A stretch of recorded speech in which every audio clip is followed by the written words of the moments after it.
A number of months ago, I was watching a video on YouTube about the alt-right and why people get sucked into it.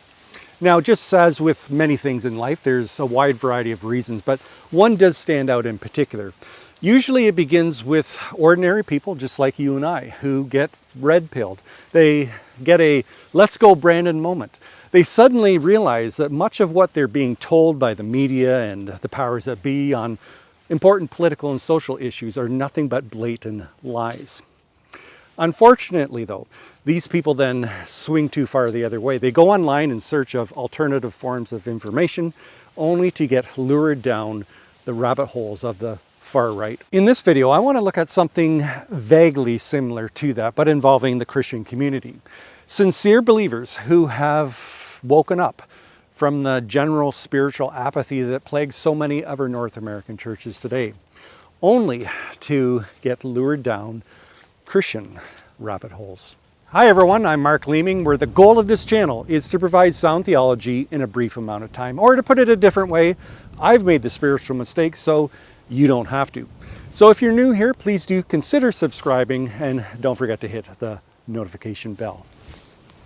Few things frustrate me more than these two things. The first is the general spiritual apathy in many of our North American churches today.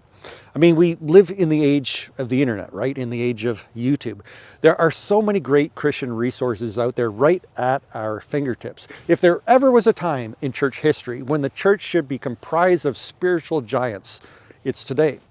And yet the level of general biblical understanding and knowledge is probably lower today than before the internet was even invented. Yet the second is probably the most frustrating for me. It's those Christians who have woken up from that spiritual apathy, who are trying to break free from it, who genuinely want to serve God, and yet to only watch them waste their spiritual lives by becoming distracted, by watching them veer off into the spiritual wastelands, chasing after spiritual mirages. I mean, I can be with a group of believers and everything seems fine, but then the conversation starts to bounce from one conspiracy theory to the next, which are always somehow tied to the book of Revelation, right? Or some other obscure passage of scripture that no scholar is 100% sure on.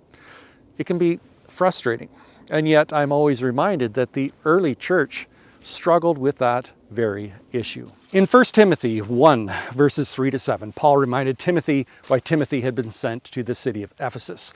And it was to stop the spread of false teaching and what Paul referred to as meaningless talk. Now, I could be wrong here, and let me know your thoughts in the comments section below. But the way Paul words things in this passage, he seems to be saying that there's sort of two different categories of error, of falsehood. There is, of course, your outright false doctrine, your heresy, but then there are things that, while they may not be on the same level of heresy, they nevertheless have the same effect. And Paul called them myths, endless genealogies. And then a few chapters later, he threw in old wives' tales. Now, scholars aren't sure what those myths, endless genealogies, and old wives' tales were.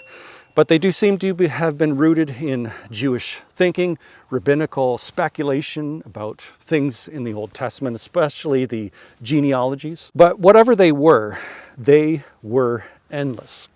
They promoted, as Paul said, controversial speculations rather than promoting God's work. They were divisive, they were time wasters, they distracted the believers from what was truly important. In other words, they were religious rabbit holes that the sincere believer needed to avoid at all costs. Many years ago, I knew a pastor who, from time to time during his sermons, he was fond of using a whiteboard and markers, and he would write down various things of the Old Testament and then somehow try to interrelate them all to support some pet theological theory of his. It wasn't as though what he was saying was heretical, but at the same time, it was just speculation. It was just meaningless talk. And I think that's what we need to be really careful of today. Not only are we to guard against heresy and false doctrine, but we are to guard ourselves against things that, while they may not be on the same level as false doctrine,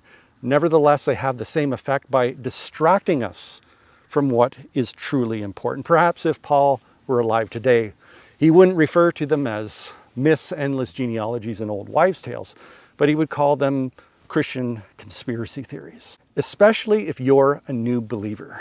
May I urge you, may I plead with you, not to waste your precious time here on this earth that the good Lord has granted you by running after various Christian conspiracy theories, running from one religious rabbit hole to the next.